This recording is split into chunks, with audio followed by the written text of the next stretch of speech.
Diana, it's so awesome to connect with you and to have this time together.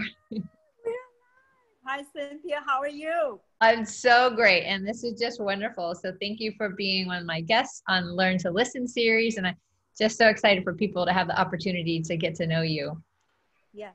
And thank you for the invitation. Absolutely. Well, what I'd like to do to start off is just have you share some of your background, and that can be about you as a dancer, artist, as a person of faith, just any part of your story that you want to share and start weaving into here. That would be great. Sure. Okay, so my name is Diana Ortiz. I'm originally from the South Bronx, part of New York City. I've been in Florida for over 18 years. And well, I've always been in love with dance. Dance, arts, and film has always been a part of my life ever since as far as I can remember. And so, the likes of Soul Train, were my immediate exposure to the moves, the latest moves. And then I'd sit my entire family down and say, okay, I'm going to show you what I learned today. And so, yeah, they would just, and then I'd make up moves that on my own, and they'd be like, okay, this one is a little different. So then I grew up, and of course, shows like Fame, I said, oh my God, this is what I want to do. I think that was the first realization that that's what I wanted to pursue. So I thought that just being involved in an after-school program for a short amount of time would be the appropriate training for me to be able to get in that Performing School of the Arts in Manhattan. So I used to see the show, and I said, okay, this is it. I'm going to go at this after-school program. And at the same time, the whole hip-hop b-boy scene began to immerse. So I was what they call a club kid. I was at the clubs, learning the latest dance moves, and just trying to congregate and, just hang around people to kind of be accepted, in a b-boy, b-girl. There weren't too many b-girls at the time. We're talking early 80s. So I continued on, but then I auditioned and I was crushed. I didn't make it. Apparently I thought I had a plan, a blueprint. I said, okay, I got it. A little bit of jazz and a little bit of this, a little bit of jazz. Let's go with the breakdance and let's make it happen. And they were like, what in the world is this street kid doing here? Love it. And so that really crushed me. But I continued, just my training, a lot of my hip hop training was underground at first, because either you know it or you didn't. I mean, that was like a whole culture, a whole movement. And so, it transitioned from there. So now fast forwarding back, well, before that, there was like this infamous battle between New York City Breakers and the Rocksteady crew. And I was like, that's what I'm going to be doing. This is the kind of style of dance that I want to immerse in. This is because the expression and the freedom, I was fascinated, because it was more than movement. It was what we lived, and it was an outlet from the craziness that we dealt with at home and in our neighborhoods. So fast forwarding back to 1997, I walk in the church, and the pastor was preaching. And of course, our minds, how they work. Sometimes people are talking and we're running a whole production or running anything, right? Creative people. So I'm sitting there and I'm saying, wow, if I could dance for God, that'd be cool. That's all I said. 2 weeks later, there was an audition. And so the leader there happened to actually dance with the Alvin Ailey, but she had retired and just moving in the things of God. And I was accepted. So my second issue was, I don't know if it was much of an issue, but I said, okay, I don't have a problem learning a style of dance, learning technique. What I do have an issue with, how am I going to get in that dress with these boots? That's really not going to fly. And in my mind, I began to conceptualize this whole thing. My heart of hearts wanted to express myself. But then I was like, how is that going to happen? Needless to say, I wore the dress. And you know, back then, dancing in the church itself was taboo. It was still taboo. There's been a lot of press, a lot of stuff that we have had to press through and pray through. So with that being said, you know, my leader she was no nonsense, you know, in true Ailey form, and just challenged us. And so I began to notice, Cynthia, which was interesting. I began to notice I became kind of stagnant in the way I would express myself. And at that time, the whole R&B gospel was just starting to emerge. So there wasn't a lot of variety. So, you know, that's when Kirk Franklin and Fred Hammond and all those people, we're talking years, came. So prior to that, I said, okay, Lord, I was captivated by God in such a way that I could not, how can I not want to expand my vocabulary, the way I communicate to an audience? So I took myself to the Alvin Ailey Dance Center. I started learning Horton technique. I started learning jazz. I also went to Broadway Dance Center. I started training there. I kind of started going into expanding, you know, versatility in hip hop, because hip hop evolves, everything evolves. And so at the time, I really wasn't trying to pursue a career not even in the Christian. I just wanted to learn to express myself and learn all the pageantry I could. At the same token, I went to conferences, learned about pageantry, learned about dance through the scriptures, and just began applying that. And I choreographed my first hip hop routine in the church, and that was an experience. And then, you know, just pressing through and learning and grasping. And then I was able to teach pageantry. I was able to teach flags. I was able to teach, you know, choreography. I even immersed in, you know, teaching intercessors how to move through the Spirit of God. And while I was still going to the Alvin Ailey Center, so that just for me just extended the way I can express myself before God. And then, you know, a few years down the line, I was able to be a part of this huge event here in Florida that they do annually called Blink. And by the grace of God, and all I can say is whatever he has had me done and be a part of is just one word can sum it up: grateful. Grateful. That's it. That's it. And so I was one of the choreographers on staff, and 3,000 souls came to Christ.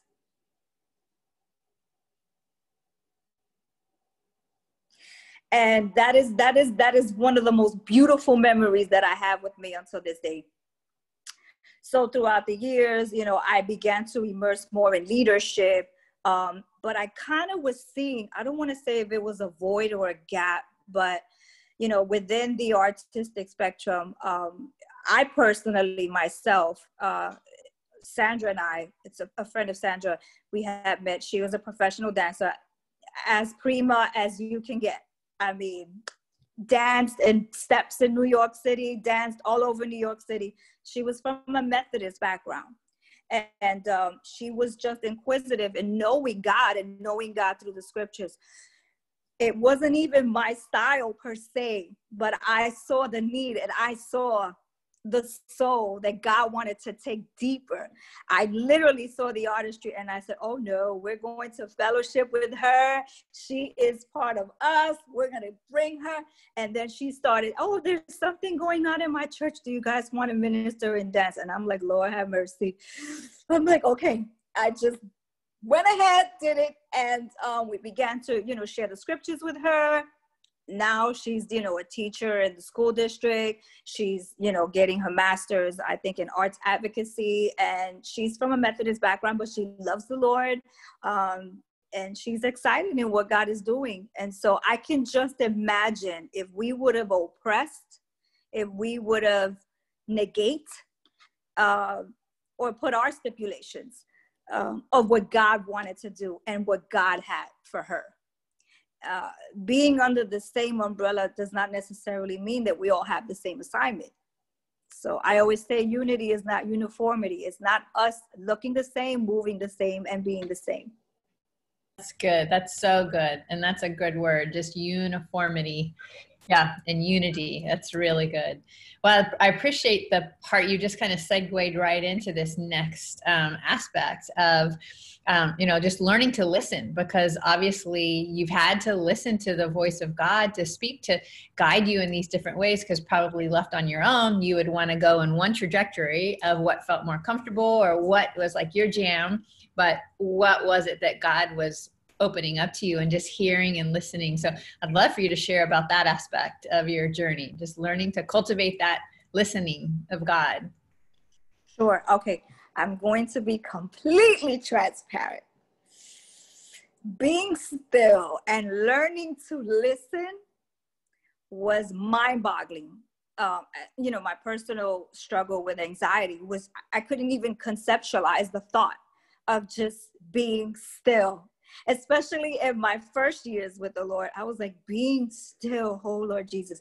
My time, when I first came to the Lord, my first few years, I would pirouette and kick and do all kinds of things while I was doing dishes and being still. I kept hearing, God wanted to give me more. So I always say the creative process is sort of an incubation period where you become invisible. And you allow the Holy Spirit to lead as he pleases. And so I knew God wanted to give me more, show me more, reveal more. And I had to learn, I had to press through. I would literally set the clock and say, okay, God, I'm giving you these 30 minutes that I will not move. I will not do anything. I'm just going to be still. And I've come a long, long way throughout the years. But it's definitely something that it's a discipline, not in the sense of a ruling, like, no, it's just, I know I need this before I do anything else. Your time with the Lord cannot be compromised over anything else that you do. I mean, that's just, we are anything that we are who we are because of him, because of what he reveals. So learning to listen was a difficult task, but I am in a way much better place today after 20 some years. I'm being transparent. I can't be anything else. You know what I mean? That's good. Yeah. And that's good. And I think sometimes when we comprehend what does that mean, that listening, we listen with our bodies at times. Yeah. Obviously, we listen with our mind, our soul, our spirit. Go ahead. That you definitely hit a key point there. I'm just going to move that. Okay, so in those times, sometimes we become enamored or super busy doing and not listening. And I think it's key that we listen. Because sometimes we tend to overgive of ourselves. And so we also need to listen to our bodies. I mean, we are also stewards of our bodies. And so I think learning to listen, through his word, him speaking, all those things are extremely important and foremost, but we cannot negate to steward and care for our bodies. I mean, it's in the word. I mean, the precedence is the spiritual over the physical, but it doesn't negate the physical. So yeah, it's learning to listen has saved me from so many things. Yeah, in a good way. So yeah, that's it. That's good. That's so good. So just cultivating this whole understanding of listening and learning and like discipleship and leadership. I know that you are a leader. You're naturally a leader. What are leadership skills you've learned yourself to just implement, but what are ones that you really try to raise up in other people as well? Yeah. I'm of the persuasion that leadership is complex. It can be complex, but you should always be teachable. You should always be in a position where you can learn from every person and every experience you encounter. So as for leadership, become a student of those that you encounter and you serve, and don't lose touch with the human condition. Definitely. I mean, we can look at people in the Bible, the matriarchs of the Bible, or we can even look at people in the professional world. Like, for instance, Alvin Ailey, he created a legacy, and he was just more than a dancer. He was a choreographer, he was a producer, he was a director. I think leadership, the leadership that was cultivated, it was an evolving and revolutionizing, because although it wasn't all politics, but it was activism. It was more than dance. It was a greater cause. And that speaks volume of leadership. And although he went through some controversy, he took that experience and he created a place and a space where everyone can thrive. So talk about valuing people. I think that's extremely, extremely important. And no matter how educated we are, anointed we are, the art of listening is crucial. There's an art to listening. It's crucial. So we have to be willing to go deeper and listen with his heart and his mind. We have to be cemented with the intention that whomever God allows to cross our paths will probably be the only church or Jesus they ever see. That's good. That's so true. Yeah, that teachability, and just understanding that, we are that representation, and the leadership qualities that you're speaking of, just that servant-heartedness, that ability to lead out, but leading to allow others to thrive. And that's really, I think, so beautiful, because often there are leaders out there that want to stay, head honcho or head, top dog. Absolutely. And I think it's, without interrupting, if I may, I think it speaks volume. And then again, when you learn to listen and you listen to learn, yes, we're staying close to his word. But I think grasping the very essence of God's heartbeat, the attributes are going to flow. You're going to walk in humility. You're going to walk in genuine love.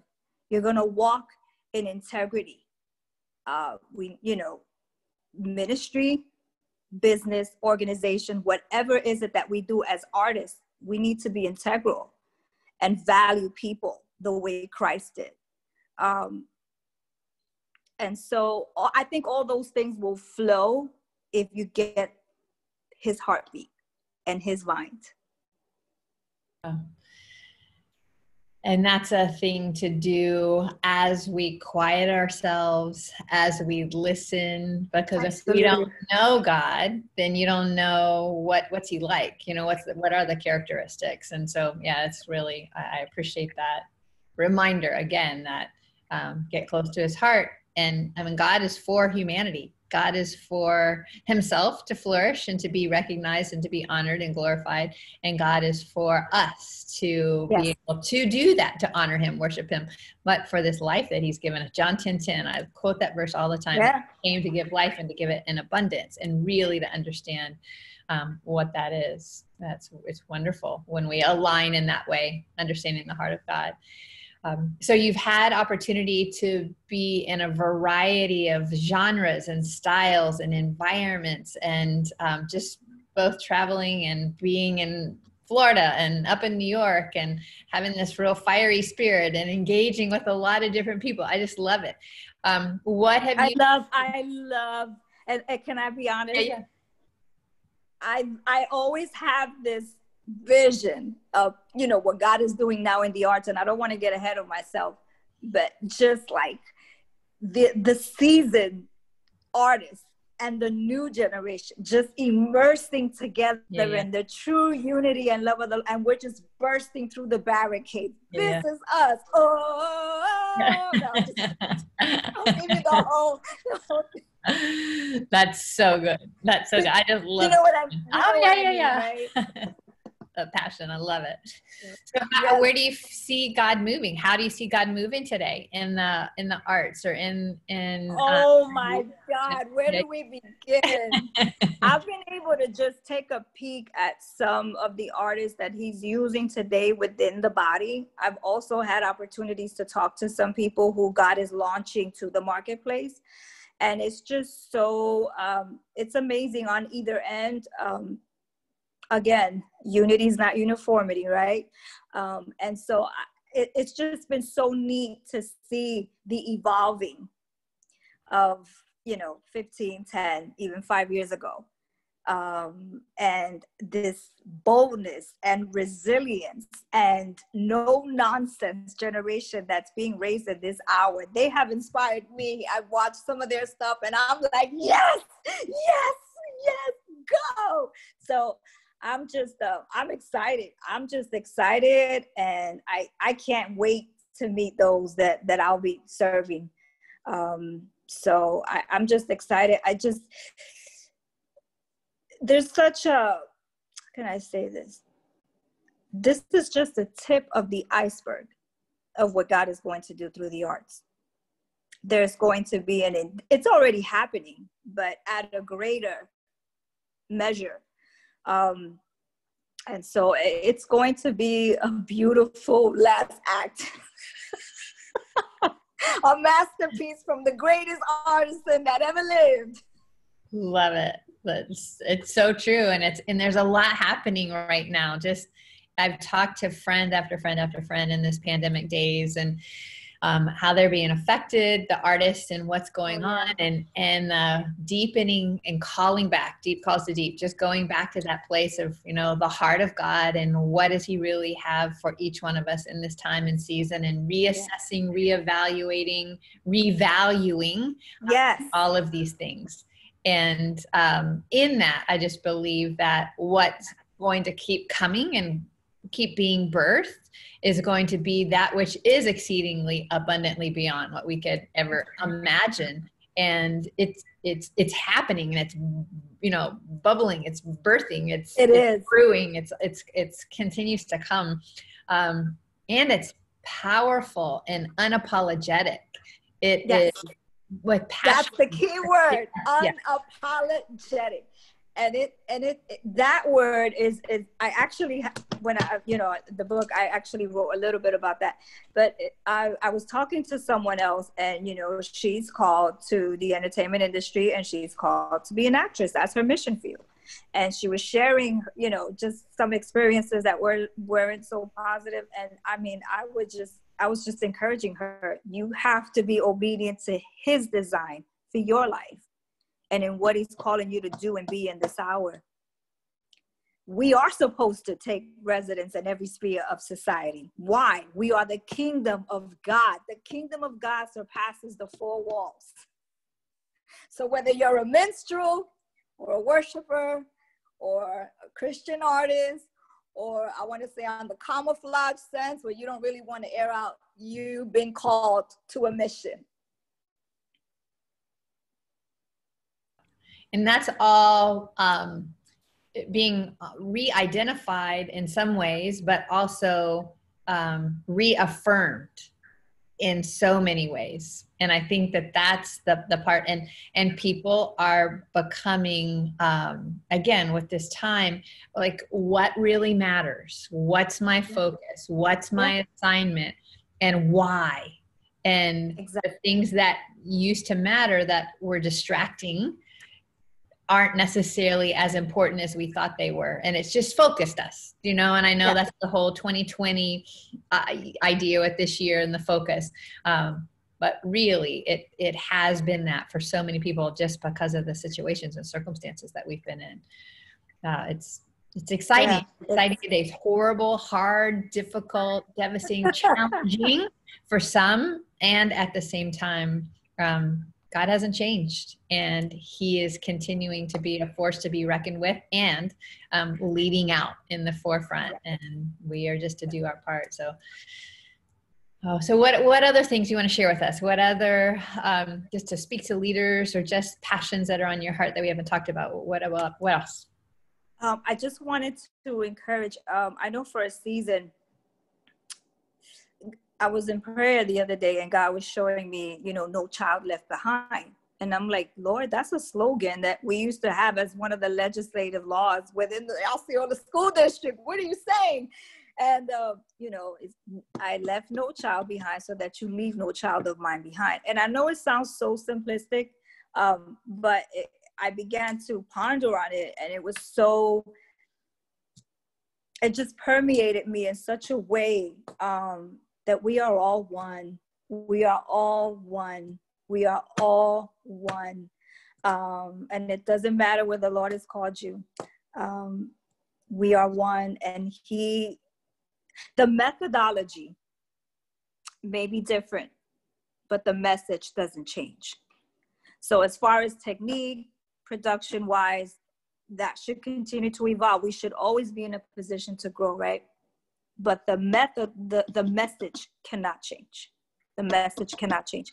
So what am I saying? I also saw some people, the Lord was showing me that there are some people that have been such in a discouragement phase, even to despair. And he's literally tugging their hearts with a clarion call to take action. And so I just want to encourage those that may have been discouraged. Either you've been ostracized or misunderstood by the local church or by life itself. God created you for a purpose, and you must learn to listen to learn, so that you can grasp the blueprint that he has specifically for you. I think sometimes we spend a lot of time trying to get permission, asking around for people to agree with us on what our assignment is that God has given us. And we can no longer do that. We must go forth. We must go forth. And then for my younger artists, my aspiring artists, I just want to say, if I can beseech you in the Lord, learn to listen to learn with his heart and his mind, so that we can continue to be the apprentice who remains invisible, so that he can have his way. But create from a space of compellingness. I know as artists, we have to create because we need to release and we need to express. Challenge yourself to really create from a place of compellingness. Let it distress you in such a way that it becomes anguish. Create from that space. Write that character. Write that script. So you feel the compellingness and the burdens. Allow the Lord to show you the facial features of who are the recipients of that. Whatever it is that he's asking you to create, write, design. And never allow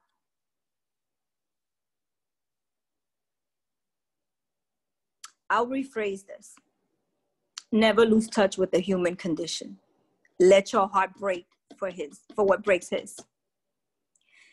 If we lose touch with the human condition, which is souls, whatever we do, whatever we create, we've missed the mark.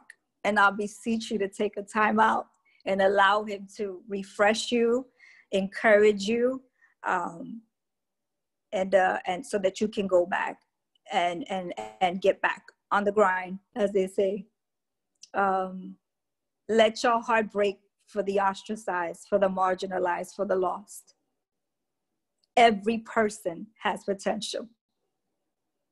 And there's a lot to be said from a leader who thrives on seeing others go further than what they've ever had.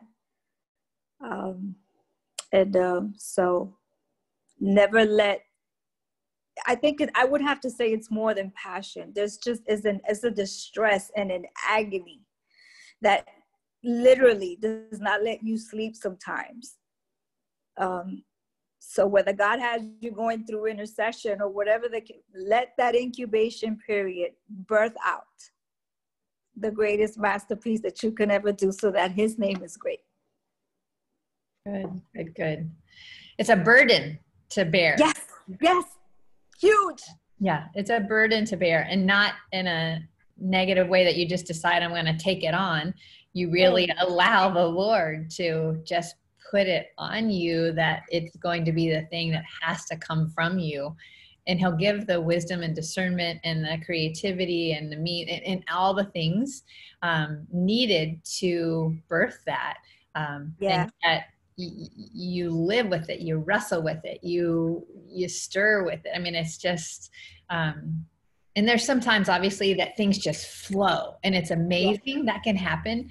And that's not we don't want to undervalue that. But there's sometimes when these masterpieces you're talking about, these fine artists, it was years of laboring and meticulously like hanging upside down in these cathedrals to paint these, amazing measurements.